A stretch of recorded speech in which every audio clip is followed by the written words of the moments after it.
পুনৰ বিবাহপাশত আবদ্ধ হ'ল প্ৰিয়ংকা ভৰালীৰ স্বামী জয়ন্ত কাকতিয়ে। কাৰ সৈতে বিবাহপাশত আবদ্ধ হ'ল জয়ন্ত কাকতি? জনপ্ৰিয় কণ্ঠশিল্পী প্ৰিয়ংকা ভৰালীৰ লগত কিয় এনে কৰিলে জয়ন্ত কাকতিয়ে? সবিশেষ জানিবৰ বাবে আপোনালোকে ভিডিঅ'টি স্কিপ নকৰাকৈ শেষলৈকে চাই থাকিব।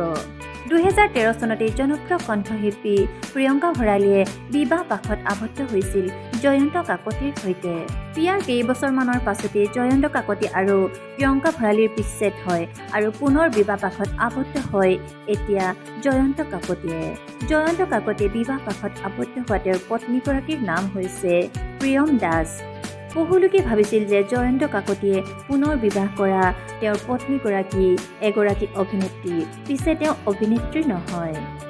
এতিয়া জয়ন্ত কাকতিৰ বিবাহৰ ফটোসমূহ ছ'চিয়েল মিডিয়াত ভাইৰেল হৈ পৰিছে আৰু এতিয়া বহু লোকে আশা কৰিছে যাতে প্ৰিয়ংকা ভৰালীয়ে নিজৰ জীৱন সংগী অতি সোনকালেই বিচাৰি পায়।